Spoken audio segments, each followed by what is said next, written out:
It's Tuesday, and we have a short week. The Eagles are playing on Thursday night against the Giants. Saquon Barkley goes back to MetLife Stadium, where he killed it in his first appearance back there as an opposing player last year. Rich Hofmann here with Jamie Lynch. EJ Smith is going to show up at some point. We'll break it all down on the PHLY Eagles show.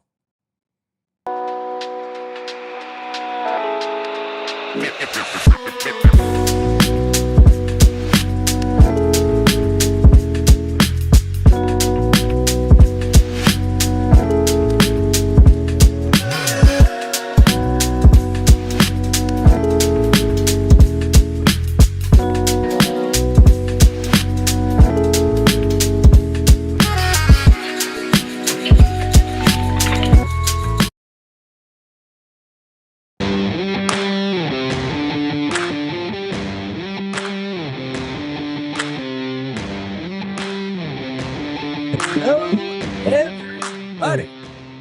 Welcome to the PHLY Eagles show. Welcome to Xfinity Studio, presented by Bet365 and Ashley Furniture. My name is Rich Hofmann, alongside with my co-pilot today, Jamie Lynch. EJ Smith's going to show up at some point. It could be 3 minutes from now. It could be 35 minutes from now. But EJ will be here to tell us everything that he learned at the NovaCare complex today. Should be a good show. James, how you doing?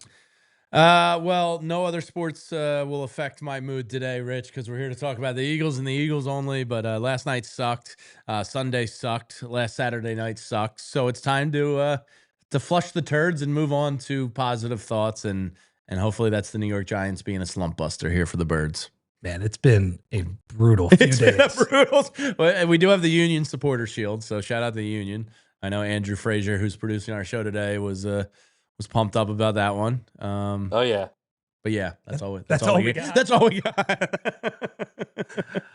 Yeah, no, honestly, after a tough loss on Sunday for the Eagles, I am thankful to be talking about the Eagles today on the short week. And Jamie, it was Peter in the chat. Thank you very much for complimenting my you got cinematography. You did, yeah. You got some good scrum video from the locker room. And Jamie, in those scrums, some of my favorite kind of lame media questions being asked. Oh, yeah. When there's a Thursday game and the team has a bad loss, the media says, is it not a bad thing that you're playing in a few days? And like these guys, they don't want to play on Thursday night. No.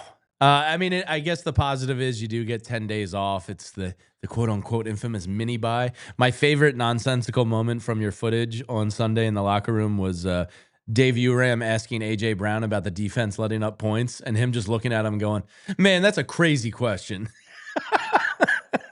The AJ Brown scrums are something intense. And I mean, he's got a lot of pressure on him, I would say, in terms of there's just a lot of focus. And obviously there is something weird going on between him and Jalen Hurts. Clearly. For sure. I don't want to speculate too much because, I'm not there every day. I don't have anything really to report on this, but it's clear, and you can kind of just feel the weight of all the pressure on AJ Brown there. I felt bad for him. I think I found what he did last week addressing the media about the tweet, and I do that in quotes, very admirable. I didn't believe a word of it, but I appreciated his efforts to publicly squash it because there's clearly something going on there, Rich, and it's unfortunate. We can't have nice things for long amounts of time in Philadelphia. And it does seem like this is, not to make too much of it, but it seems like it's headed for divorce at some point here. I don't know how tenable this is. I hope not, but yeah, it feels bad. It doesn't feel great right now, for sure. But I appreciated AJ's efforts to do what he did last week to get in front of it. But you're right. A lot of eyes and ears are on his locker stall after every single game. And that is a lot of pressure. The chat is loving my cinematography, by the way. So let's keep those comments rolling in. That's, I would say, brightening my Tuesday as the sports teams in Philadelphia are struggling. Jamie, I do think that AJ play, it is indicative of sort of the situation on this team right now. Not even the interpersonal stuff between him and Hurts. And it's that their superpower from the last few years, particularly last year, it does not exist. The offensive line, particularly in the running game, they're not able to run at will anymore. And that's why I heard EJ talking about this on Anthony's show yesterday. I thought the run pass ratio focus was a little bit misplaced, where I think these guys sort of know we can't run out the clock. Like if you told me that the Eagles were whatever it was, 38-11 last year, no, that would have been crazy. If they got up 17-3, they would have been able to run that game out. They're not able to do it. Now, I mean, I think there are some things you can look at, like the toss play to Saquon. That was pretty good. Yeah. That was creative, right? A same side toss play where you get him running on the outside. And I do think the Eagles this year, statistically, if you look at it, they have been a little more successful when running him towards the outside. That would make sense to me too. With your right guard being banged and Landon Dickerson clearly injured, I think that does make a lot of sense. Look, the conversation that nobody likes to have this year, you talk about superpowers, is the reality is the offensive line are mere mortals this year. They're not getting that push that we're accustomed to in years past, whether it be in pass. I saw Jordan Mailata on skates on Sunday. That's not something you see very often. Yeah, and I mean, some of it might be, and I forget who mentioned this, but I thought this was a great point in that we talked about Saquon last year and the heavy workload that he had to deal with, and was he going to be 500 touches as fresh this year? But think about the offensive line and really how physical they played all of last year. I mean, James, they had to play a wild card game last year despite being an awesome team because there's only one bye now. They played 4 more games than a lot of teams last year. Yeah, I mean, it's a lot. Jordan Mailata on his show recently on the radio talked about this offseason being like the worst feeling he's ever felt in his career in the NFL. He said normally after a season, it takes him like a week or two to start kind of feeling normal again. He said this one took months. And when you think about Juergens having his surgery, Landon having his surgeries, Lane's had the neck issue, and Mailata, saying he felt like crap in a lot of the offseason. Not only is it a shorter offseason, you played 4 more games, like you said, these guys are just beat up. I think Saquon looks physically the same. I just think the offensive line they're not superhuman this year. And it's unfortunate, but it's not crazy to understand why. Well, and think about, Franklin brings it up in the chat. We say Franklin. All of those tush pushes too. I do wonder if that takes a toll because sure, Mailata and I think a bunch of them are on record saying that, that play rocks, but it also hurts them. Yeah, very much. Kelsey's talked about it too on his podcast. That's it's a good play. We like doing it, but it hurts. So I would add another element to why they're struggling too, Jamie, is that they're not pouring the same resources into the offensive line. And by the way, this has worked out splendidly over the past couple of years. You cannot have a better draft than taking Quinyon Mitchell in the first round, and Cooper DeJean early in the second round with those trades. But the last 2 years, we did wonder, all right, is offensive tackle of the future going to get picked? Is that guy going to be able to play guard right away? They have not poured those top resources at the position. I think it's worked out okay. I think they are a more balanced team in some ways. Sure. But it's natural to see some attrition when you're not taking those high-level dart fields. Yeah, I used to have this conversation with old Bjorn, who just came out with a new book here, former colleague of ours, and he was always like this. Wait. Bjorn? Bjorn? It was a Bo joke from when ZB's book got released. Don't worry about it. But I used to always have this conversation with ZB about the right tackle of the future. And No, say Bjorn. Bjorn. I'm in on the joke now. About when they were going to take the right tackle of the future. And Bjorn used to think oh, this is the year. And I'm like, no, this isn't the year. I really believe Lane has 3 or 4 more years in him. You don't get that guy until maybe a year or 2 out. And now the way Lane has talked, he talked with Busting and the boys in training camp and a couple other podcasts, and he kind of said yeah, the end is near. I think this absolutely is going to be the year you have to target a right tackle in the first round of the draft. You do have to start thinking about those things. Cam Juergens, look, I hope he's healthy, but the back is awful. I mean, anybody that has back issues can tell you how much that sucks. And Landon Dickerson, those legs have a lot of wear and tear on them.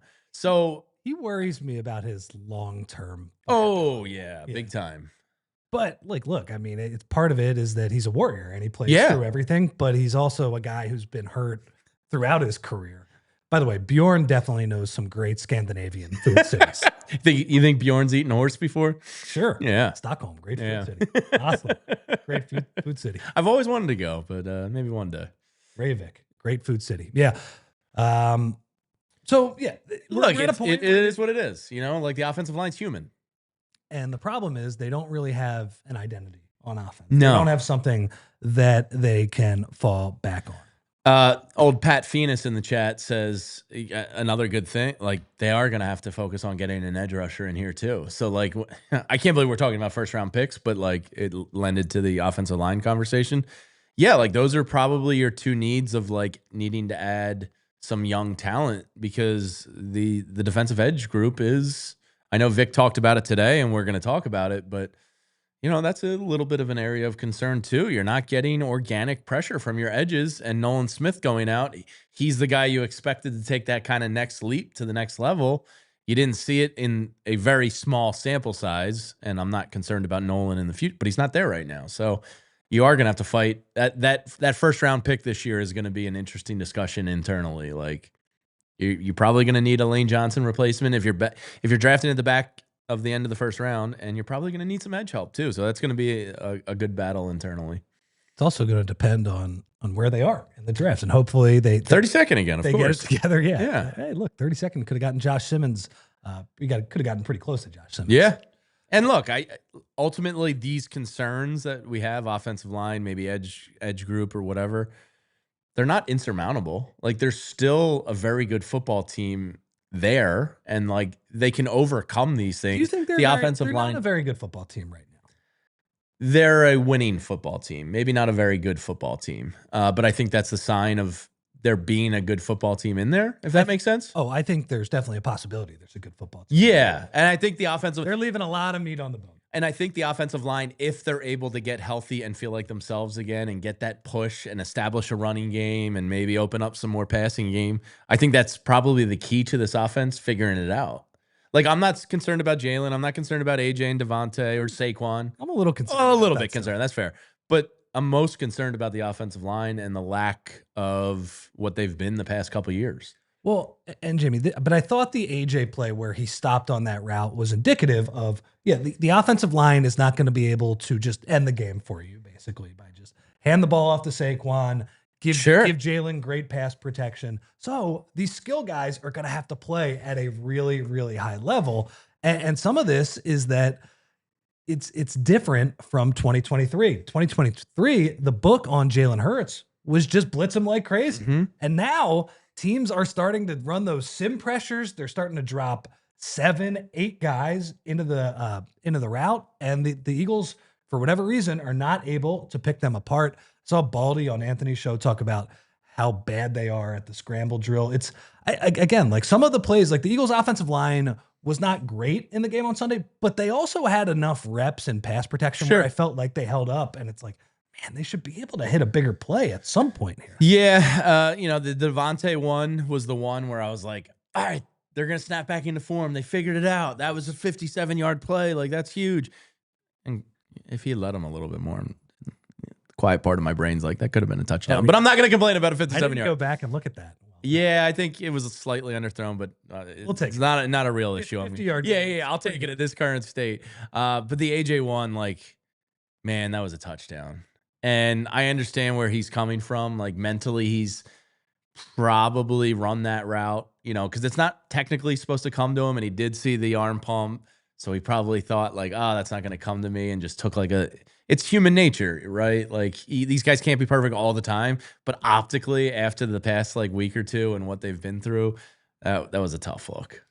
Especially, like, look, wide receiver, it's clearly a goofy position. Yeah. You spend sometimes half the game just running routes, and you're like, is the ball ever going to come my way again? So I understand that. And AJ Brown, I think through the years for the real film grinders, they'll tell you, he might quit on a couple of them. I mean, some of that might also just kind of be preserving your energy. Sure. But yeah, I mean, it was like the worst possible timing for that to happen. And no, it's also the worst possible timing for him and Jalen Hurts to not exactly be on the same page, because they need their skill guys to step up and take a little bit of pressure off the offensive line. So that sucked. And especially, and look, Jimmy Kempsky, I believe, was the one that reported it yesterday. Good that Jalen, AJ, and Saquon got in a closed-door meeting and talked things out. That's what good teams do. You try to address things. Our old coworker, Brandon Graham, who you're going to hear from shortly, last year when he slipped up on the radio, I don't think he slipped up by accident. I think that was hey, you two need to get in the room and sort this out. So, again, back-to-back years, guys have had to get into the room and sort things out. Not great.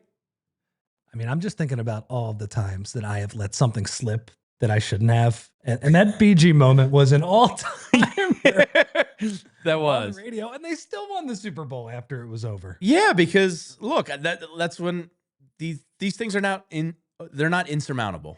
Like AJ and Jalen don't have to, or AJ and Jalen don't have to be best friends to be effective on the field. I'm just curious what the meeting was like. Were they in? I would love to be a fly on that wall. Was it on a couch? Who leads it? Conference room. Is Big Dom in there? Are there cannolis on the table? Do they have drinks? Are they having smoothies from the NovaCare cafeteria? I would love to see that conversation. I mean, those long meetings can be, you can get bored after a while. Like, does Saquon have a lot to contribute to that conversation? Him being involved with that raised my antenna a little bit. Like, this is clearly an AJ and Jalen thing. Why was Saquon in there? Well, maybe he's the one that's like, you guys got to figure this out. Is he on Team AJ? Or or to your point, is he the mediator? Was like, let's go, guys. We gotta get to this. It's a great question. I don't know. I mean, yeah, it's funny that he was a part of it. Okay, Jamie, one more thing before. Or it's like when you fire somebody, you need HR to be there. Like you need a witness. So maybe Saquon was just the witness to their awkwardness. Well, it's funny. Like imagine you see it in movies a lot. I'm thinking like the first scene of I think Wedding Crashers, where they have the mediators on. Yeah. They have the lawyers on one side and the lawyers on the other side. Yeah. I hope Saquon was probably in the middle of those two. All right, we've probably speculated a little bit too much about a meeting that we have no. Well, it's not nothing. Yeah, why not? We just don't know the details, but clearly something's up. Okay, Jamie, but Saquon is going back to New York this week, and he is playing his former team. Only got to play them once last year because he took that last game off, and everybody said, oh, man, he's not going for the record. He better win the Super Bowl. Guess what? He won the Super Bowl. Yeah.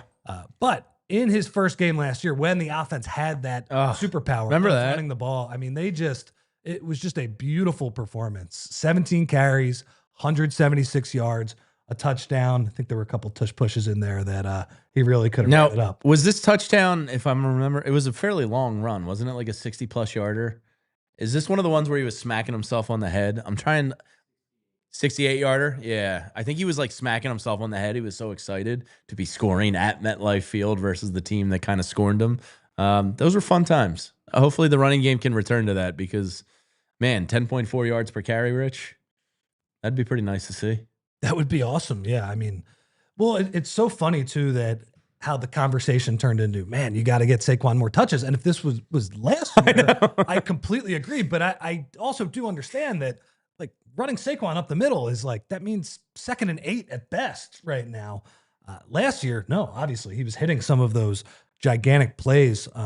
So yeah, got to get Saquon more on track. And Jamie, honestly, after they lost that game the other day, I didn't feel any differently than I did after the first 4 games. It's like they played one very good half.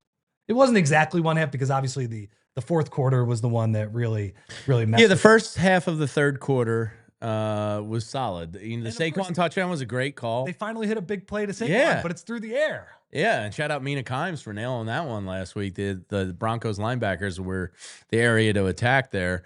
Yeah, it was like a bad quarter and a half.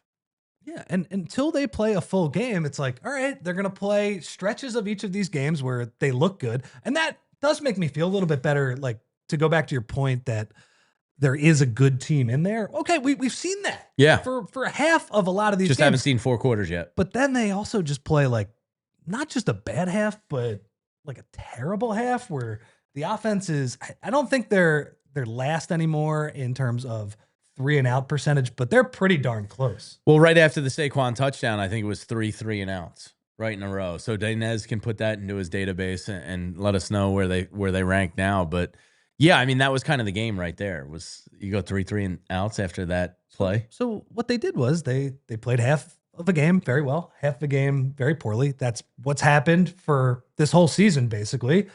And this time they lost. And that's what's going to happen when you're in these coin flip games. Now, did the calls at the end absolutely stink? Yeah. Yeah, they did. Oh, they did. The Goddard one was like offensive to the eyeballs. That was your least favorite one? My least favorite was probably the Zach Bond one. Just because what the hell is he supposed to do there? I feel bad for defensive players. I turn into like come on. I wish Malcolm Jenkins could talk about that. Malcolm Jenkins, when he played for the Eagles, was so good. After games, he would just handle every single question. Obviously, Malcolm was always in the news. He was, like the leader of the defense as well. He would take like 40 minutes of questions after games. But man, if a late hit ever got brought up, he would always take the defensive player side. He might take the defensive player side when it was against the Eagles. Yeah, I mean, it's bang bang. Like the guy's, who was it? RJ Hampton or whatever I forget. He was fighting for an extra yard. It wasn't a dirty play. He was trying to make sure that the Broncos did not get a game changing. Yeah, like that guy's fighting for a first down with the game on the line. Like, what are you doing? All three were really bad, but the Bond one probably incensed me the most. I mean, picking up that intentional grounding was egregious, and the Goddard one was pathetic. Yeah, the intentional grounding one, that made me the maddest. And it's in part because the NFL just does not deal with that rule correctly. The spirit of the rule, they need to change that, because quarterbacks, they don't even look at the receivers. No. And then they just point, okay, that guy was over there. Somewhere in the vicinity. It's ridiculous. There was no way Bo Nix was trying to complete that ball. Okay, James, before we get to a break, there was one other thing I wanted to talk about. Behind the scenes, Jamie does run our Twitter account, and I think this might incense him a little bit. Uh-oh. Jamie, did you hear that Sean Payton decided to blast Meek Mill in the locker room? And then he asked the driver of the team bus to reroute. I would assume they would just go on 95 to get to whatever the private airport is where they're trying to go. Instead, he decided to drive down Broad Street. Maybe make drive past Skinny Joey's cheesesteaks. Maybe some of the murals. Maybe take a right on Passyunk at some point, and go down go into Center City, Philly, to let the city of Philadelphia know that the Denver Broncos are here to play. Any thoughts on that? Did you ever watch? I'll tell you what immediately came to my mind. Did you ever watch Chappelle's show? I'm sure you did, right? Yeah. The Player Haters Ball. Yep. I believe it was Patrice O'Neal, R.I.P. R.I.P. When he goes, "Man, you corny." That was exactly what came to mind when I saw that from Sean Payton. Was like, man, you won. You can do whatever you want. But that is so corny. Like, just so corny. Well, it's just funny, like driving down Broad Street as if there'd be like a bunch of rabid Eagles fans. Like, no, just like a bunch of people see a tour bus going by and they're like, okay, it's a tour bus. Like, what the hell? That's lame. Well, and it's a little hard for me to reconcile, because on one hand, it's like, look, the Eagles had not lost a game in over a year. Sure. That A.J. Brown and Jalen Hurts both finished it. Yeah. So on that hate on that point, you're like, all right, yeah, I guess it should be right for them to enjoy go crazy and enjoy it. On the other hand, I'm like, the Eagles are very mediocre right now. Like, I don't actually think this is like a franchise changing win. Who knows? I mean, their defense is very good, and I thought Nick's made some good throws down the stretch. I saw our DNVR sister station counterparts say it was the best Broncos win since 2014. And that might be true. They have not had a good. It could be true. Last 10 years. But like, you're also maybe overrating to your point, what the Eagles are right now. And they're a beatable team.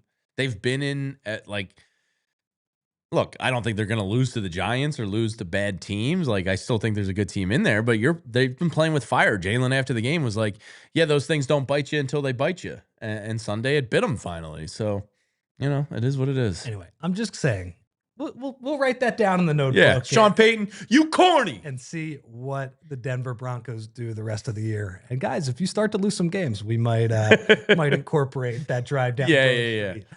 Into some of our. I wish I could say we'll see the Broncos in the Super Bowl, but I don't think Denver's going to be there. I think the Eagles still have a shot. Look, They just better back it up. Is my whole point. Okay, let's hear from a few of our friends, and after that, we are going to play an interview that Bo Wulf did with Brandon Graham. I believe Bo asked BG about some of Saquon's leadership qualities. BG was there last year, so if you want to know sort of how Saquon was able to bring Jalen Hurts and A.J. Brown together. I actually don't know if that's what's in the interview, but Bo asked BG about Saquon. That will play right after the break, and then we'll be back. Hopefully EJ will be here. I don't know. Mr. Smith comes to Philadelphia. I don't know exactly where he is, if he's not Leadfoot Bjorn as he used to be. Okay, we will hear from a few of our sponsors. And first, Jamie, the other day, I was over at a friend's place, and he was pumped to watch football. Was it Bo Wulf's house? Might have been. And his setup, it was a total mess.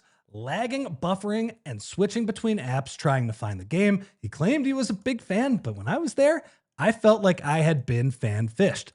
See, if you call yourself a football fan, you gotta have Xfinity. It's the ultimate sports destination. I can find the best games and my favorite teams all in one place. And the way I watch, next level.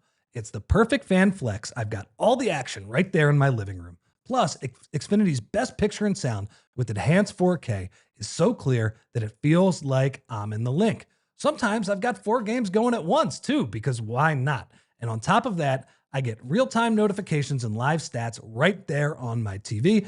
It's the best seat in the house every time. So next game day, make sure that big fan is not a big fail. Learn more at Xfinity.com. Xfinity, imagine that. Restrictions apply. Multi-view requires Xfinity 4K cable TV box. And if you're sweating out an Eagles win or loss, make sure you're not actually stinking. And that's where Mando comes in. Sweat-controlled solid stick deodorant. And fall's here, crisp air, football, maybe a couple bonfires or two. And you know that feeling. It's game day. And you've been working hard all week. Your lucky jersey might smell a little rank. But there's a real game changer. Mando deodorant plus sweat control. This isn't just another cover-up. Mando is a one-stick with 2 jobs, powerful odor and sweat control. It's clinically controlled sweat control. One swipe and you're good to go. It controls both sweat and odor for 72 hours. And just after 12 hours, underarm sweat was reduced by 92%. The stuff flat out works. Premium ingredients, double protection, tackles odor and sweat. And their starter pack is perfect for new customers. Comes with solid stick deodorant, cream tube deodorant, and 2 free products of your choice, like mini body wash or body wipes, and free shipping. As a special offer for listeners, new customers get 20% off site-wide with our exclusive code. Use code PHLY at shopmando.com for 20% off site-wide and free shipping. Shopmando, SHOPMANDO.com. And please support our show and tell them that we sent you. Mando's got you covered with deodorant plus sweat control. Say goodbye to sweat stains and help with long-lasting freshness. Got Bo and BG coming up. Welcome back to the PHLY Eagles podcast. Bo Wulf, Brandon Graham from the set of the Unblocked podcast, which comes out on Wednesday. And BG, I want to ask you about, there was the report yesterday about a meeting with AJ and Jalen and Saquon. And I actually don't want to get into the AJ Jalen stuff. Yeah. I want to ask you about Saquon as a teammate, because so many guys gave him credit last year for kind of like changing the energy in the locker room. We saw Jalen saying it, in the mic'd up for the Super Bowl. What were your impressions of Saquon as a teammate, and what did make him, a good teammate? Well, I knew he was going to be a captain sooner or later. I thought it was going to be last year, but you can't do it in the first year. Tough to do it first year. Tough to do it in the first year. You're trying to learn the team. You don't want to make that mistake of not like giving somebody some time to really see what he's about. You're also going to make somebody else mad. Yeah. You can't give the new guy. I've been here, and you going to do that. Yeah. But Saquon definitely came in, man, just open arms, just whatever the culture was, he just adapted to it. But then he made his way around, and he was a good teammate himself. He just wanted to win, and he's doing right now what it is that it takes to win, because it's not always it's not always great when you got a bunch of different personalities in there. But I think he's doing a great job, wearing that C this year, and then having to step up and talk with some guys and make some things happen, especially as a leader, man. Because sometimes it's uncomfortable, and you got to do some uncomfortable things. But you get comfortable in the uncomfort, and I'm loving that he's doing that because all he want to do is win. I would imagine too, it's a little bit easier to lead when you're having a historic season. Oh like yeah, he was last year. That too, right? But he's even this year. But well, that's what I mean. Is that this year when he doesn't have those same numbers, that same production, he still has to swallow his ego and do those things. And that shows you who a person really is, because it's all good when it's all good. But when it ain't all good, who are you then? And are you gonna be consistent with who you was when it was all good, or are you gonna be the one that, oh, I didn't know you do this when things bad? Yeah. And then that's even with business, man. You go into business with people, you don't know how people is when they can only when it's time for them to save themselves and then leave you out to dry. Yeah. It's like, oh man, I hate to. That's the last thing you want at that time. Yeah. But you find out that who that person is, and so I'm happy that he's still himself, even during some of the what we call hard, because it ain't as hard. We 4-1, but it's just we just want to get on the same page about things, and so sometimes it's not always easy to try to address it right away because people will let it linger for a while, and then by then it's too late. Do you think that what you're saying there, like it's not that hard? We're 4-1. That perspective is maybe lost on some guys that like you think this is bad. Like I've been on like teams it's been way worse, 1-4 or whatever. Yeah. Yeah, and we wasn't winning those games. We was losing, and then it became a bigger thing because now the media is really talking. We 1-4, we stink. Then our emotions getting the best of us, and so we probably saying stuff that we not as proud of, and we add more fuel to the fire instead of trying to come out of it by how we responding to it and start to get better together. And yeah, man, that's why I'm happy that he stepped in and doing some things, if that is true, on that, because all you want to do is just see guys win on and off the field. How about the defense? We talked about this a little bit on Unblocked, but the pass rush, the four guys up front not getting home a ton, and we see how much Vic is doing to try to create pressure up front. What's your belief in those guys to turn things around? My belief is stay consistent with how you've been preparing, how you've been doing, learning each other, learning how each other rushes, just the whole flow of their game. Because man, I know what to expect from JC in certain moments. I know what to expect when we run in certain line games together, and then sometimes it's not always the same on the other side where like guys you probably never rushed with or didn't rush with as much, like a Jordan Davis, but y'all learning each other. But you got to do those things. You got to do it in practice. You got to do it with your coaches. Your coaches always make sure that we all together and we all doing those things. But you got to make sure that you're taking it serious so that in that moment in the game, it shows up in a big way off what we practice. Yourself excluded, if you could add one teammate of yours in their prime to this defensive line, who would it be? In their prime? Man, who done took over a game? I'll get like Asante to play the other corner side. Ooh, I like that. You know what I'm saying? I like that. Because that's where we getting hit right now. Like, we getting hit on that. And it's sad to say, my boy Kelee, I think Asante is so like historically underrated. I think he should be in the Hall of Fame. Nah, for real. I mean, all them picks that he had. Come on now. And didn't he win? People act like those picks just happened. Right. He jumped them. He jumped some of them routes. That was his whole thing. And that's the most important thing you can do on defense. I mean, Asante is. He is, man. Very high up in my book. And so I hope that for him too. I hope he get everything that's coming to him, and he will. I believe he will. And one of the few guys who talked as much as you did on the field. Yeah, and that's why I liked him because I played with him 3 years, 3 years. Yep. 10, 11, 12. Yeah, I think that's right. How was his trash talk game? Oh, he was good. He still talk trash now on his podcast. Yeah. Shout out to him. Shout out to that boy Sante. Shout out to us. I was out there. I was on his podcast. We talked a little bit. No, nice. Yeah, that I was gotta look cool. that up. See if there's good material that I can pick up off that. Yeah. This game coming up against the Giants. Like, are you worried about it at all? I know you told Anthony that you think this loss is maybe good for them. Like, why would that be? Because, like you said, Saquon and them, they all having conversations together. They're starting a conversation. That's all you ever want. Okay.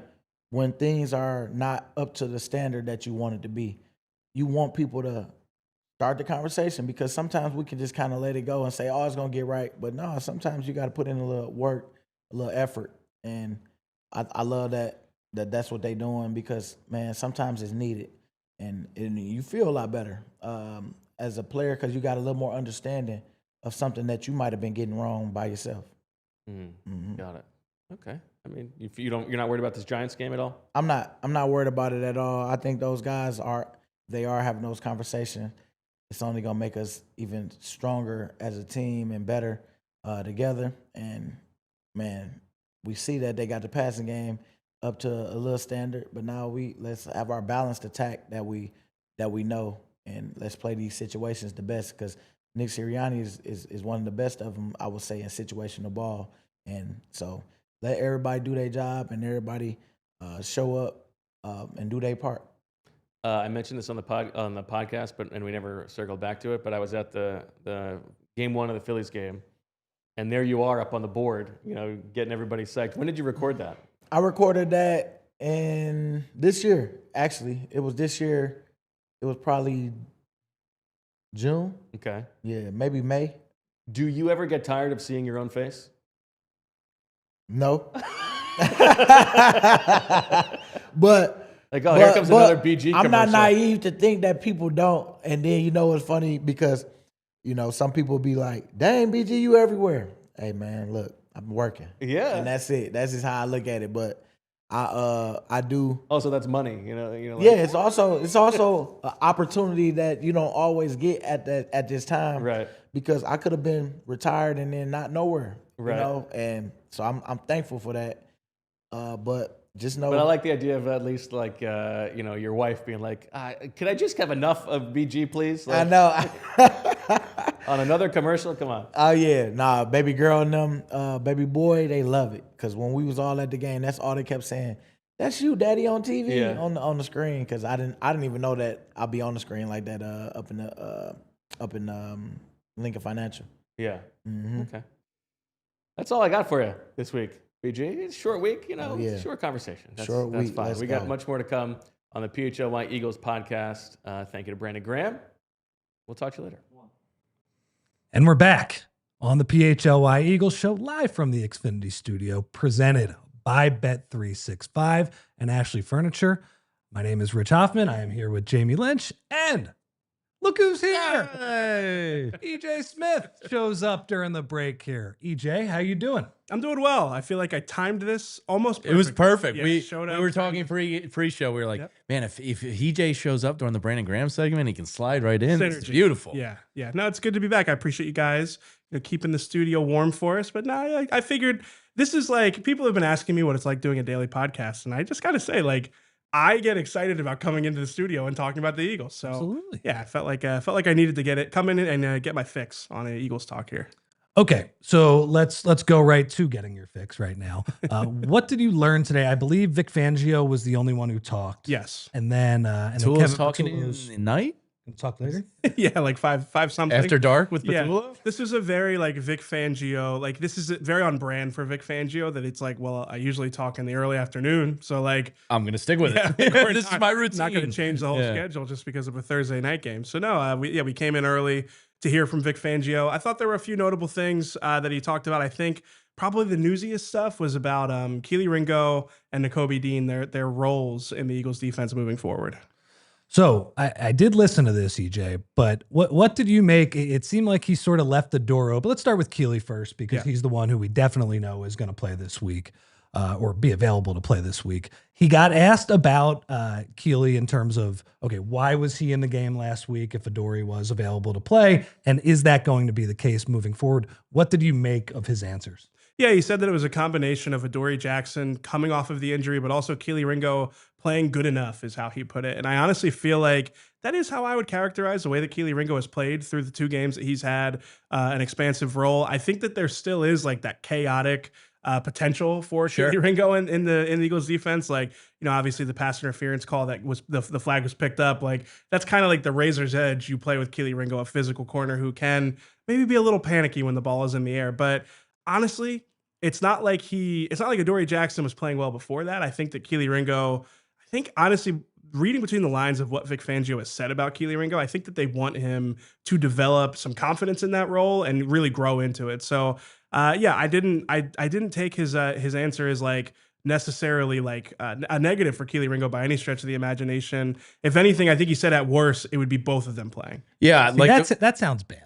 But the way I view it, open, like if they're the same, I'm gonna go with the young guy that can develop. Like Adoree Jackson's a baked pie, so like I'll see out the upside here of Kelee in hopes that it pays off for you in weeks 15 through 18. Yeah, I've been saying this since training camp. It's like if it's equal, go with the young. Yeah, and obviously absolutely. I've been on Kelee Ringo. You're still holding that stock, yeah, right? but I still think that there is a chance for him to develop. Is he ever going to be like a difference maker at corner? I mean, maybe not. But like is Adoree Jaxson? Exactly. He could develop into a solid member of the secondary. Also, like we're getting to a point in the season now where it's like you don't really want a lot of moving parts. They've moved to Andrew Makuba as the full-time safety, and I think that the secondary has benefited from that. I think if they stick with Kelee Ringo for an extended period of time, there's a chance that this is just the Eagles secondary and that they can really grow from there.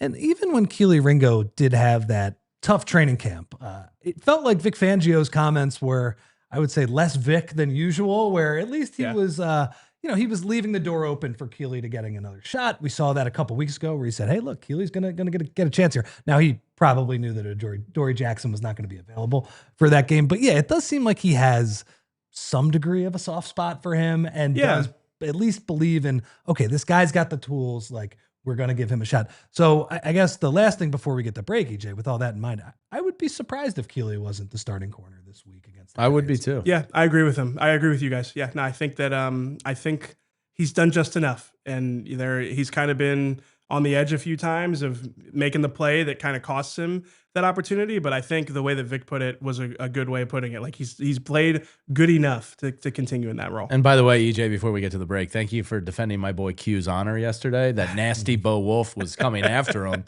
and somebody had to stand up to him and defend him. So thank you. Yeah, I found it interesting. Vic was asked, like, are you guys putting too much on Quignon's plate? And then he's like, no, I think he's fine. Like, I think too much can be made of like a good physical receiver at the catch point making plays that like really it's tight coverage. What more can you do? It's like, the old adage, like those guys get paid too. Yeah, Cortland Sutton's a pro. Exactly. I'm not worried about Quinyon Mitchell. He's like the least of my worries, really. He had my boys back yesterday. Well, EJ and I were talking in the press box, take you a little bit behind the curtain, and EJ kind of made a soccer reference where it's like you judge the goalie on the goals that they allow.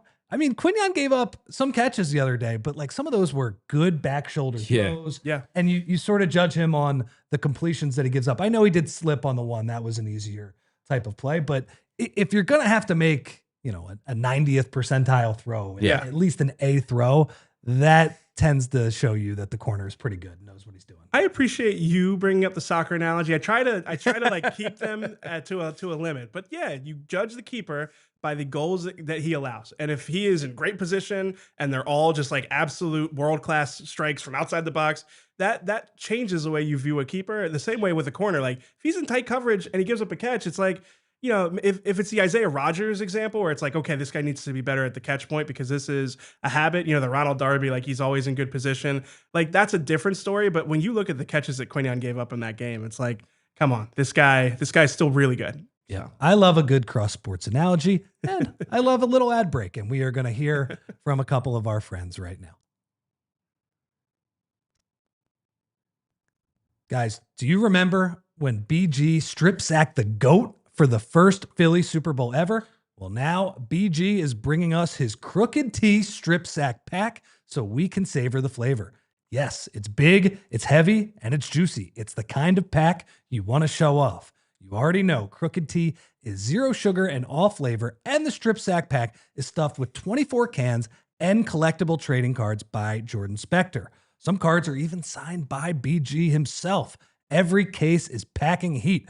From the fridge to the tailgate, this is one sack that you're going to be proud to display. So grab yours today at a store near you or on GoPuff. And for our guy BG, we have to send a shout out to the Philly area bars carrying Crooked Tea. Thank you for showing your love. That would be Sport and Social Allentown, Garage Fishtown, City Tap in Logan Square, and Wicked Wolf on Chestnut. Go check them out on game day or a night out and tell them that PHLY Sports sent you. You always got to have a guy, and sometimes that guy has to watch your money, and that's why Monarch Money is a lifesaver for me. I have little kids, and look, we don't give them a lot of iPad time, but there's a lot of sticky fingers just hitting buttons and ordering things I might not even know about. They pick up the Apple TV remote. Next thing you know, I got like 9 Amazon subscriptions I had no idea about. And sometimes I'm not on top of my finances enough. And that's where Monarch Money comes in, because they funnel everything right there into one dashboard. You see everything that you're getting charged for. Something you were unsure about, Monarch Money's going to catch it. They're going to have your back. And you'd be surprised what you find in your finances when you don't even know. You can get together all of your 401ks in one spot. They can help you catch those things you didn't know about. Maybe there's a magazine subscription from 1991 you forgot about that's still hanging on. Monarch Money will catch that. It's built for people with busy lives. And if you're putting off organizing your finances, Monarch is for you.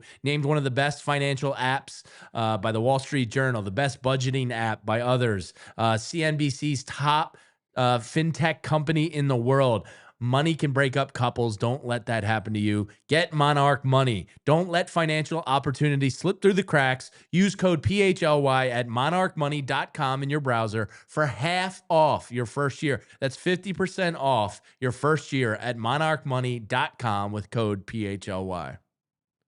And welcome back to the PHLY Eagles Show, presented by Bet365 and Ashley, Rich Hofmann, Jamie Lynch, EJ Smith over here. EJ, couple more questions for you from the NovaCare complex. I guess we should get into Nakobe Dean now. Vic Fangio, he was asked 3 separate questions about the state of Nakobe Dean, who was listed, I believe, as a full participant on the practice report. I know that is just a guess, right? They're not practicing it's the estimation. On Monday after a game. But what did you make of what Vic had to say about Nakobe? Yeah, I mean, I certainly think that Vic Fangio is slow playing Nakobe Dean's reintegration into the defense. And I think that probably is indicative of the organizational feel. I don't think it's Vic Fangio holding him back. I think that the team is easing him back in. And you can tell from talking to Nakobe that he is anxious to get back on the field. So, Vic said that there's a chance that he will, be activated and be on the active roster for this Thursday game, despite the fact that the Eagles aren't going to have much practice time. But if he does come back, Vic said it's not going to be like a full-time role. It's going to be in a limited role, in a limited scope, reflective of the fact, of multiple facts, but Vic pointed to the fact that they're not going to have much practice time before this game against the Giants. He was asked, how can you have all 3 of these guys? How can you manage these 3? And the $1 million question. It's easy to say because of the fact that he's coming back from injury and has not got a lot of practice time. That's why it won't be a full-time role. Yeah. But there's also the element of you mainly play 2 linebackers in the modern NFL, and they got 2 pretty good ones already before Nakobe Dean steps back on the field. So when asked about that, he gave a pretty succinct answer. We'll figure that out. I think that it's probably leaving the door open because you never know with injuries if it's going to solve itself. I love that. We'll figure it out. We'll figure it out. Vic really knows how to we trust you, Vic. I appreciate it. He knows how to fill up a graphic, let me tell you. There's not a coordinator I trust more to figure it out than Vic Fangio in recent Eagles memory. So yeah, again, an injury could make this a moot point. If one of those guys goes down, obviously the Eagles aren't hoping for that, but that will that's a factor in here too. But yeah, I think he's going to have to be in a limited role for at least to start, probably for an extended period of time because of the way that those 2 guys are playing. I think that there probably is a rotational aspect that he could be on the field, but his skill set is different than Zach Bond and Jihad Campbell. And it is less versatile than those 2 guys. You can't do quite as much. Obviously you think about the Eagles' woes in the run game. I think Nakobe can help you in some of those facets, but he's just a different linebacker. Honestly, this sounds like he played really well for them last year. And I think it's important to remember that when you are evaluating him as a player. But I do think that in Jahad Campbell and Zach Bond, you're kind of seeing what a modern, very pushing the edge of the position linebacker looks like in today's game. Nakobe, actually, it's funny because he is also kind of like a modern linebacker, but in a different package, I would say. So it'll be interesting to see what his role looks like. But yeah, I mean, you're not going to upset what has been probably one of if not the best linebacking cores in the NFL. So get into Vic's shoes real quick. If we're talking about weeks 14 through 18 here, and all three guys have warranted play on the field. Is it just sub packages where he's coming in and Bond and Campbell are going to the edge and blitzing more? Is there any scenario where all three can be on the field effectively? It's funny because if you told me that they didn't have Vic Fangio, if you told me that they had maybe a Nick Rallis, who obviously was the Eagles linebackers coach when Jonathan Gannon was the defensive coordinator, I probably would start to wonder if this is going to look more like a 3-3-5. You see it a lot in the college game. You don't see it much in the NFL, and obviously it's and there's reasons why I don't think that the Eagles are going to do this for the record, but it's three defensive tackle types playing, a little bit further apart, and then two outside linebackers that fill out that defensive line to kind of make it look more like that 5-1 front. We've seen the Eagles use a penny front with those two linebackers on the edges, and you can do that with the Eagles linebacking core, but I don't think you want Zach Bond and Jahad Campbell majoring in being those strong side, on the ball linebackers. They have so much range and coverage. They've got so much capability in the middle of the field. You don't really want to take them out of those situations too many times. So I think there are probably instances where you could talk me into that. Even on early downs, if you're telling me that those two guys are closer to the line of scrimmage to get Nakobe Dean on the field, and maybe you still work in Cooper DeJean in the slot. Now you're talking. Now, you could talk me into those types of looks, but first and foremost, I think you just keep those guys on the field. Don't overthink it. You don't want to change your whole defensive system for Nakobe Dean. Yeah, totally. No, I mean, it feels like you'd have to put Jahad Campbell or Zach Bond, one of those two, in an actual edge rusher role to fit the system. Yeah, and I don't think either of those guys are. I don't think it's worth it for either of them. If we were talking about this back in April, I probably would have been more bullish on the Jahad Campbell edge rusher experiment. We haven't seen much of it. Vic doesn't seem all that interested in it. So I don't know. I have a hard time believing that that's really in the cards for Jahad Campbell right now. Oh, they walk him up to the line. They do their sim pressures, but not in a full-time role. And also, I mean, Jahad Campbell, maybe not quite as much last week. I haven't really read too much about the run defense, but it seems like he has made steps already in sort of diagnosing the run and doing sort of those traditional linebacker things that will take him from good to great. Okay, EJ, a couple other things. Injury report for this game.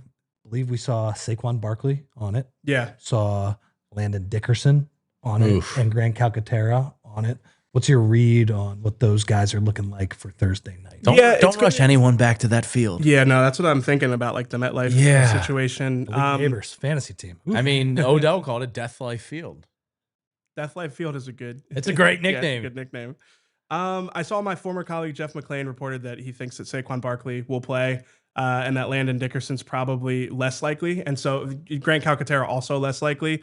To me, it's going to be hard to read the tea leaves of the injury report because they're not going to practice. But I don't know, Saquon, I sort of didn't get a sense from Saquon that he's worried about an injury. So my guess is he'll play based off of Jeff's reporting, front of mind there. And then with Landon, I think he needs a couple weeks. You need to buy him some time to recover. Absolutely. We were talking earlier about the uncomfortable problem with this offense right now that nobody really likes talking about, because I don't, is the offensive line is just, they're mere mortals this year. They're not the superhumans that we're used to dealing with, which was such an advantage for the Eagle and why they won the Super Bowl.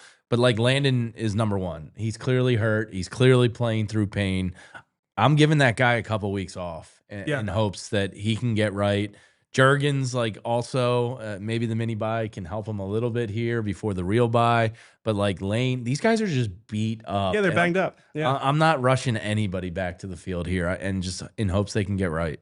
Yeah, Bo mentioned like the run of offensive linemen that the Eagles missed out on in the draft, and it brings me back to when they drafted Landon Dickerson, and it's like this guy doesn't have a clear path to the field in his rookie season, and he ended up playing like 15 games that year because of injuries. It was Brandon Brooks that got hurt for the season. So, the Eagles are usually good about being a year ahead on these types of things, and I think you're seeing why they prioritize it. And, the fact that they haven't this year, I mean, man, like you think what this offensive line would look like if Fred Johnson weren't back in the building. Like, they don't have the depth that they've had in the past, and you're starting to see it. Yeah, like the Trevor Keegans of the world haven't like kicked down any doors and been like, hey, I'm deserving of some playing time here. Exactly. So, no, I mean, they are still one of the most talented rosters in the NFL. They're 4-1 for a reason, but it is interesting how this year's team isn't built exactly the way that we've seen Howie Roseman build rosters in the past. All right. Real quick, we're going to talk to a few more of our friends, and then we're going to ask EJ about what's going on with this passing game, why they can't function against those sim pressures that Uncle Vic runs all the time. But first, we're going to hear from a few of our friends. All right, Philadelphia, listen up because there's a new name in town shaking up the snack game, and that's our friends over at Righteous Felon. Me and my wife, any road trip we're ever on, there's always a bag of jerky in the car with us because it's just a great road snack. It's a great snack at the office. We send our girls to school now with Righteous Felon beef sticks because they too love them. Because what's not to love? It's 8 to 9 grams of protein. They taste delicious. There's no added sugar. They're good for you. You feel good with them. They have several flavors in the meat stick category. They got the OG hickory. I'm a fan of the fiery habanero. You got the street taco pork one and the lemon pepper turkey. All are delicious. You can grab all 4 flavors at righteousfelon.com and use code PHLY20 to get 20% off your first order. And guess what? You can get 2-ounce bags of jerky, 2 for $10 at Wawa. That's a bargain in the jerky world. You'll also find them at Giant, Royal Farms, and thousands of independent stores across the country. I even saw them at Costco. Righteous Felon, high protein, bold flavor, no BS.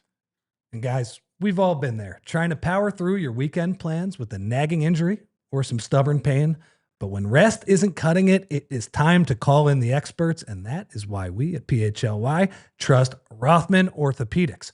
Whether you're running in the park, playing pickup hoops, or simply lifting the kids, Rothman specialists are here to treat what is holding you back, and their top-tier care will have you moving and enjoying every minute of your time. If pain is slowing you down this season, take the first step and head to rothmanortho.com/PHLY and schedule your appointment today. Rothman Orthopedics, your mobility, their mission. All right, welcome back to the PHLY Eagles Show, presented by Bet365 and Ashley. Thank you to B-Dog for pointing out that I need some rest. I do need some rest, but I'm going to get some tonight. No bad baseball. Yeah, you're grinding. You guys did a great job on the not very fun post-game show last night, but I did enjoy you through it. Just like I felt like I vented through you guys in the show. So I appreciate capturing the temperature of Philadelphia last night. Thank you guys. And we did good numbers on it because there were a lot of Dodgers fans making fun of us. And you know what? To those Dodgers fans, thank you. Yeah, thanks for the numbers. Yeah. Any day of the week. Yeah. Also, like and subscribe, Come on. There were a couple that did too. They were like, I'm going to throw some pictures. I'm like, well, you're like a Los Angeles fan. That's fine. Fine. Like and subscribe. They just really want to know about Jalen Hurts versus zone coverages, Well, they're about to get that right now, EJ, because on Fran's piece on allphly.com, and by the way, our Eagles coverage on the site, awesome. We got EJ's day after piece. We got Les Bowen. The early bird. Yeah, we got Les chiming in with all of his years of experience on what's going on with the passing game. And we got Fran breaking down the film. But Fran pointed out in his piece this week, guys, something that we saw a little bit last week against Tampa, where before that game, it's Todd Bowles. He's going to blitz him the entire game. Can Jalen get the ball out against the blitz? And in that first half, it's as good as it's ever looked against the blitz. And then in the second half, Todd Bowles says, all right, well, this isn't working, so let's play a little bit more traditional coverage. The Eagles are struggling a little bit against those sim pressures when they drop 8, when they drop 7 in coverage. I guess, EJ, what do you make of that? Because it's a different thing. I mean, it's not that the Eagles haven't struggled at times against that throughout the Jalen Hurts era, but a few years ago, it was the exact opposite, where the blitz was the big issue, and this wasn't as big of a deal. Yeah, I feel like we're starting to see like the evolution of how defenses are playing against the Eagles in real time. Because you're right, the last 2 games we've seen defenses that are typically man blitz defenses, aggressive at the line of scrimmage, send a lot of pressure and play man behind it. We're seeing those defenses try that for about a quarter and a half and go, this guy seems like he's caught up to that, and I think credit to Jalen Hurts for catching up to it. I think, man, there were times in the last couple of years where you would watch this Eagles offense against blitzes and you would just go, I have no idea how they haven't found answers against that. They have found the answers. And now the action to the action to the reaction here is, like you said, sim pressures where they're dropping a lot of guys into zone coverage. And Jalen Hurts' numbers against zone coverage this season compared to man coverage are staggering. I mean, the success rate, the EPA per dropback, both significantly lower in the negatives against zone coverage and positive against man. And I think it is just a nature of like, how do you, like, if you're a defense and you're playing and you're looking at A.J. Brown, Devontae Smith, Dallas Goedert when he's in the lineup, Saquon Barkley matched up against a linebacker, it's like, you're not going to play man against those guys. I remember like hearing from somebody a few years ago, like, you can't even play man against Jalen because he's a mobile quarterback. You always have to spy him. Now, on the flip side of things, like zone coverages, especially those, call them crowded zone coverages or max zone coverages, whatever you want to call them, where they're only rushing 3 or 4. The Eagles have not been able to take advantage of those. And I think the big reason why is because to beat zone coverages often, there needs to be timing, anticipation, and rhythm, which are 3 words we would not attribute to the Eagles offense right now. So I think it's funny because like this conversation's been going on all season. And originally I was like, it's a little reductive to just say like zone coverage is how you beat the Eagles offense, because there's so many different types of zone coverages. But I do think these heavy zone coverages, these crowded zone coverages where they're going to rotate the safeties late and they are just going to try and muddy the picture pre-snap and only to drop a lot of guys into coverage. Yeah, we haven't seen the Eagles offense really catch up to that quite yet. It's like you said too, you're going to need the skill position players to get in more of a rhythm to sort of pick up the offensive line, because they're not really testing the offensive line quite as much on those plays. I thought there were some opportunities down the field. Okay, we'll talk about this and some other stuff, maybe a little bit of Eagles Giants in overtime.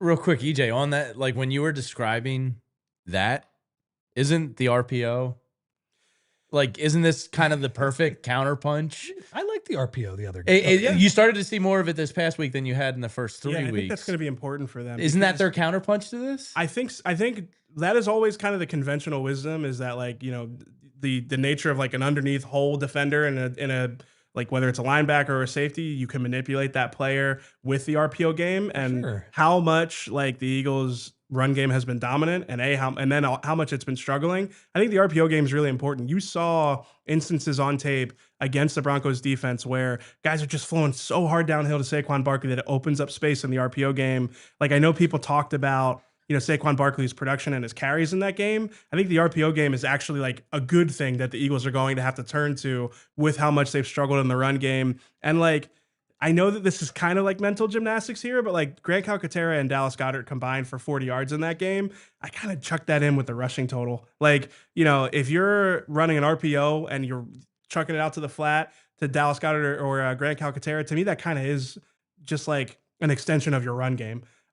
So to me, I think like as the Eagles look for their identity, the RPOs are going to have to be a big part of it. Now, it's not that simple. Obviously, like a few years ago, in 2022, the RPO game was like the cornerstone that, they built the passing game and really the run game off of. I don't think you can do that as much in the modern NFL, just assuming defensive coordinators have caught up a little bit to that. But we've seen the Eagles do it. We saw the Eagles do it well against the Broncos in the first half. I think that they're going to have to expand that menu, because to me, that is like a big part of beating zone coverage. Another part of it is the timing and anticipation and the rhythm, guys being able to get on the same page. Like, there were instances where I felt like Jalen Hurts, I wouldn't call them turn downs, but maybe just like the timing wasn't there. And Fran did a good job of breaking some of those down, where it's like, called it Jalen's worst game of the year. Not a terrible game, but compared to how he was seeing it the first 4 weeks. Exactly. And he had made strides seeing it in those first 4 games. So, which is funny because it was almost a career day for Devontae,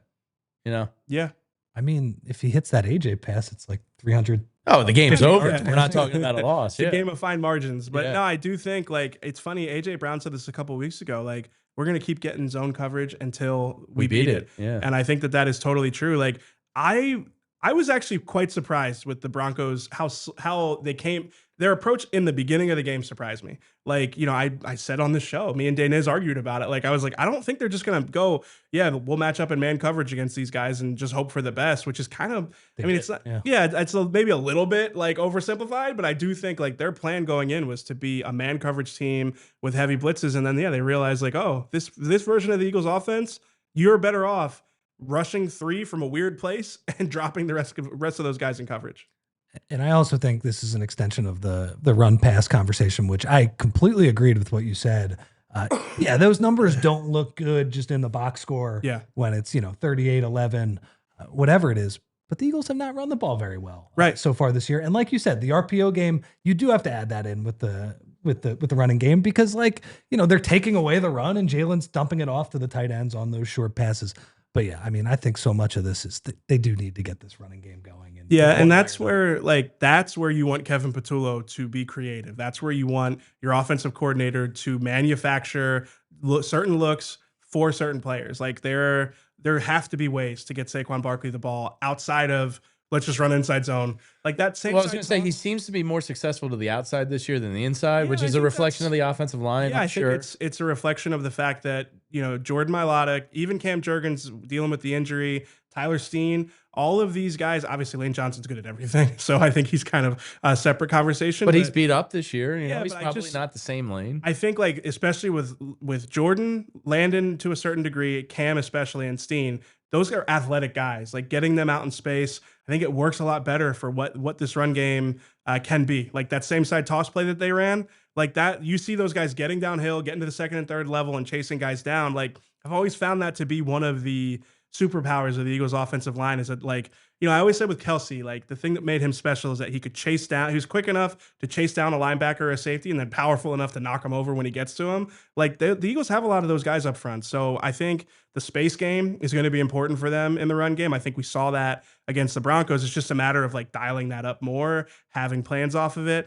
I still kind of feel like it was a little Mickey Mouse that right after they ran the toss play, they ran a play action off of it. Like maybe let it breathe a little bit, but no, I think that those were some of the encouraging things we saw from the Eagles offense against that little fake pitch. Look, and they also have somebody in Jeff Stoutland who, he's had a lot of talent to work with, but he has coached a bunch of different run schemes throughout the years and coached them well. So some of this is probably going to fall on him to figure out which ones are the best with this group. Okay, guys, short week. It's it's kind of hard to talk about a game. We're still sort of picking through that Broncos game, but they're going to play in 48 hours in New York. Jaxson Dart. Can Scattaboo. Yeah, those are the guys. Giants, not a very good football team. Good defensive line. Let's say they got a good front. Yeah, so that very good. Dexter Lawrence is going to eat if. No Landon Dickerson. That's kind of a scary matchup there, proposition there, EJ. That's like the worrying thing is Here's some of the numbers on each team, by the way, just in general. You think about the matchups that gave Jason Kelsey trouble early in his career and the Dexter Lawrence Big types. Guys. Yeah. Vita Vea was probably an even better example, but Dexter Lawrence has more juice as a pass rusher specifically. So again, we'll see what the Giants' plan is for this game, but if you're studying what the Eagles struggle against, to me, it's hard to imagine that they're not going to rush 4 and drop 7 into coverage and that the Eagles are going to have to be ready for that. Yeah. And the other part too is, our defensive edge group. You talk about the Giants and that's their strength.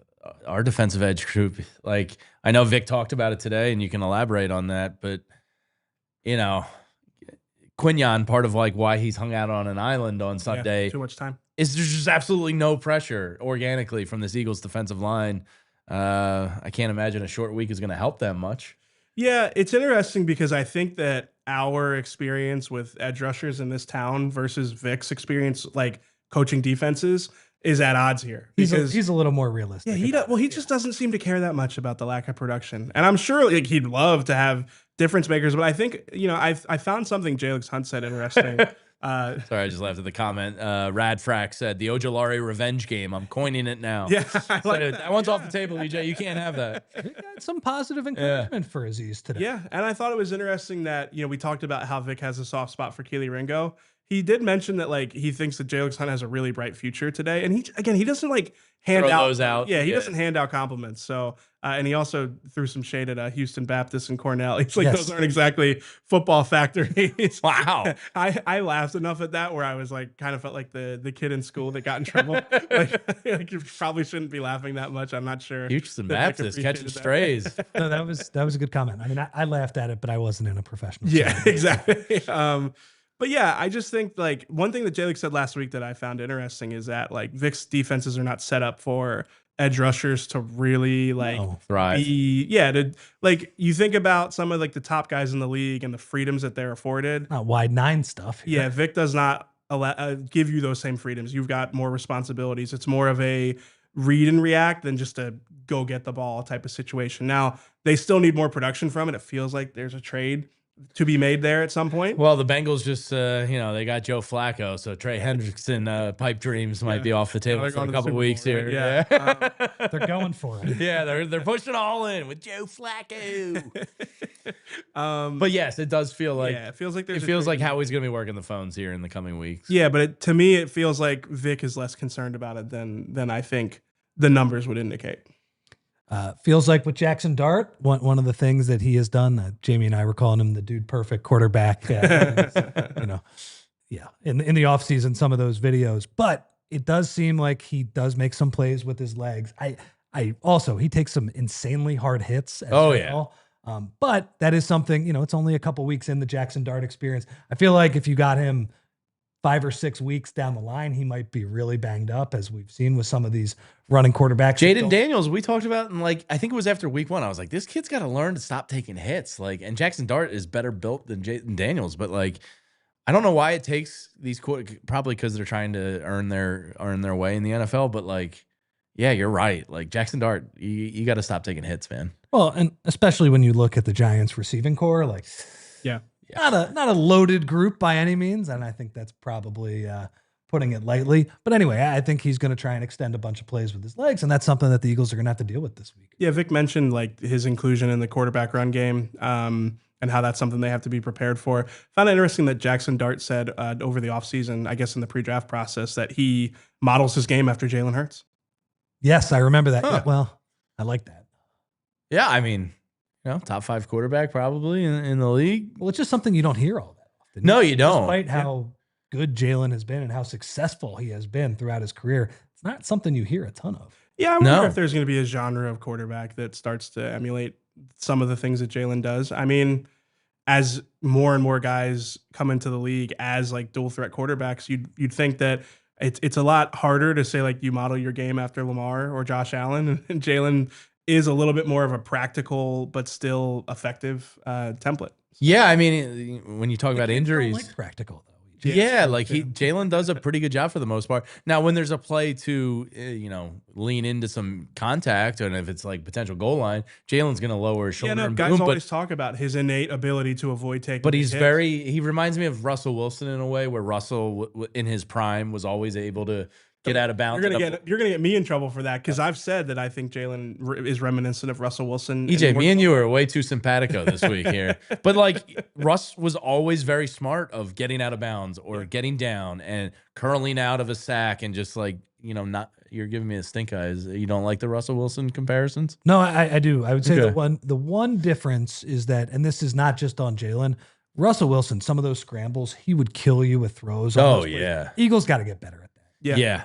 When Jalen extends some of those plays, like scramble drill, somebody's got to get open. They got to figure Fran was talking about that in our Discord this week, and I think part of this is on the receivers too. I've heard Travis Kelce and some of the Bills receivers talk about playing with an Allen and a Mahomes and somebody that can extend that play. You can't do what AJ did. Now, human nature, I understand why AJ did what he did on that one route, but you can't give up on plays when you have a guy like Jalen Hurts playing quarterback, because there is a chance he's going to pull some Houdini stuff out of his rear end and a play is going to be there. It's something they have to kind of work on. Yeah, it's weird because they've been effective at it. Yeah. There have been times where I've complained that the Eagles offense is overly reliant on the production they get from scramble drills. And it kind of felt like in the second half against the Broncos, they were over reliant on the production they thought they could get from scramble drills. And again, if AJ catches that pass, we're having a different conversation. But I still think that issue would be an underlying thing from the game. Is that like, you know, because another one that kind of flew under the radar is the one where Jahan Dotson, like pirouettes up the field and Jalen throws it. And basically Jahan Dotson looks over the wrong shoulder and doesn't see it. Yeah. Like those are the opportunities that Jalen affords you Yeah. as a quarterback who can extend. But for whatever reason, they are not connecting on those. And it's a tough ask because it is like, Sure. I used to always say that like bad stuff always happens when we are in overtime. I guess I could have cursed, but when Jalen starts pointing in the backfield, it always seems like that's always the beginning of the end for something in the Eagles offense. But like those are the scramble drill instances that they're hard to perfect. But if you can hit on a few of those, they do yield a lot of explosive plays. I've heard Deion Dawkins jokingly talk about how much he hates blocking for Josh Allen because of these things. Like you just can't give up on those plays. Franklin Delano Bluth says Russ is a clown. Okay, fair. But the thing I was going to ask you guys, has he played himself out of a Hall of Fame career? Is he on the doorstep? Is he? I think that is he in? I think the chat's reaction to Russ is reflective of like, this is a weighty comparison, but just hang with me for a second. Ooh. All right, just hang with me. All right, Overtime. I like where this is going. Like the end of Kobe Bryant's career, people started to talk about him like he was this inefficient, empty calorie scorer.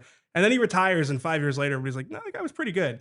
I think, like... Russ was pretty damn good. I'm not saying Russ is Kobe Bryant, but I am just saying, like, the recency bias of, like, a poor end to a career sometimes can, color your view of a player. And then when they go away, and you stop thinking about them being terrible on the Giants or being terrible with the Steelers, then you think, like, that guy's career is pretty good. So I feel like he'll come back up. I feel like he'll be Bill fine. Belichick's going to be in that same boat. Well, and EJ, you know more about this than I do. I mean, the Pro Football Hall of Fame is so goofy. How they pick people. It's basically like a writer has to advocate in front of other writers. It just seems like a very Big Forrest Jones says 2 good seasons. Stop. I mean, Russ had like a 7-year prime. That was pretty damn good. I don't think he's in for the record. I think he's on the doorstep, like one of those McNabb types that gets close but doesn't get in. I think he's above McNabb. I do. Yo, he's definitely. I think he's above McNabb. Super Bowl. Yeah, he won a Super Bowl and the MVP. No, did he get MVP? I don't think. No, I don't think he did. Yeah. He killed the Eagles for a long stretch too. I think last year against the Steelers was the first time that the Eagles actually beat Russell Wilson when he was. You might be right on that. Yeah, when he was a starter, he just had a ton of success against them, especially like extending plays, just like a lot of helpless. Man, the defense played that perfectly, and Russell Wilson just did a great job. And you talk about Sean Payton being corny. I mean, Russell Wilson might be the corniest dude that ever walked in the NFL. And Jalen has a huge edge in that department. Yeah. Whatever. By the way, that hat on Sunday was something else. I don't think my dad's got that one. No, that's he doesn't. Like the unk fit. That's not the unk like closet. I mean, I saw him come out. I just started kind of like chuckling. I was like, "What is that hat?" That was a we lost to the Broncos. Nah, he can do whatever he wants, man. Super Bowl champion. He's clearly he's got the Jordan thing going on right now. I just saw a poster outside for the Jordan store, right? A mere half block away. Pro Football Reference Hall of Fame monitor. Yeah. I do give some credence to. That tracks. Got Russ in that Hall of Does Fame it? Conversation. I mean, What's his passing yard total? Let's see. Is passing yards. Yeah, I just got to find it. 46,921. It's a pretty good number. Last thing on Russ, did you see Richard Sherman last week and Tony Gonzalez being like, yeah, he's terrible? Well, that kind of tracks for Sherman, right? Yeah. Well, he kind of always hated him. I mean, that was like a very much like a Buddy Ryan Eagles thing where the offensive defense were very much at odds with each other, even though they were having. What was that locker room fight? It was Percy Harvin and was that Russ? Percy Harvin. Remember the big Seahawks? Was it Earl Thomas and Percy Harvin? It was definitely Percy Harvin. I think there were wives involved. Yes. Yeah, it was real spicy. That Seahawks locker room was like a disaster by the end. Yeah. All right. It was a good 10 minutes of Russell Wilson talk, even though he will not be playing on Thursday night. He will be playing Jaxson Dart. But Russ will be there, I guess, holding the clipboard, right? Sure. And him and Jameis watching. What a collection of backup quarterbacks over there. What a quarterback room that is. Jaxson Dart. He's got quite the characters in his position room. Could make for some good hashtag content on the NFC East. Real quick. Man, I can't believe the Giants let HBO back in there. When does that start? Even the part. Did it start? Role. I don't believe it started Okay. yet. Saquon's got a documentary coming out. That's this week, right? Yeah. The 9th? Mm-hmm. There's no way they lose this, right? This week? Yeah. I think they probably win a little easier than they have. But it's all opponent based. It's not really any sort of confidence. In the Eagles. I just think they're better. I mean, I hope playing on that field on a short week, that certainly worries me. Their front certainly worries me as well. But I don't know. I just think there's a lot more talent on one side of the ball. I think the Eagles, again, the Giants have been a mess. I mean, they've been one of the worst franchises in professional sports over the past decade. We'll see what they have. Pretty great. In Dart, yeah, it's been awesome. In fact, because I went to college with a lot of New Yorkers, and they're all Giants fans, and it's pretty great. Yeah, it's pretty good. I hadn't looked at the spread yet. It's a girthy spread, 7.5, and that's a lot because the Eagles have not been getting huge spreads, which I think rightfully so over the past few weeks. Okay, EJ, what is your schedule for the rest of the week here? So we'll get to the locker room around 5 today. We'll hear from Kevin Patullo, and then we'll hear from Nick tomorrow. And then, I'll be in studio tomorrow, 2:00. Excited for that. So is Swooper tomorrow now? Yeah, Swoopers tomorrow. We got the professor in too. Oh, a Wednesday professor. Wow. Yeah, it's gonna be fun. A lot of good information to come tomorrow. I would prepare for it to be at least a 90-minute show, maybe 2 hours. I'll let Julia know. Yeah. So, a lot of good information tomorrow, and then we'll have you guys all covered on Thursday too. So. Jam-packed Wednesday show. EJ, I wonder if in the locker room you're going to hear the classic media question. I know losing's not a good thing, but is it good to get back out there on Thursday night so you can flush that one right away? Hope we hear a couple of those and hear the players. I'm sure we will. Yeah. And J-Shime 90, I will be sure to work girthy into every show I ever do here at PHLY going forward. Thank you for the comment.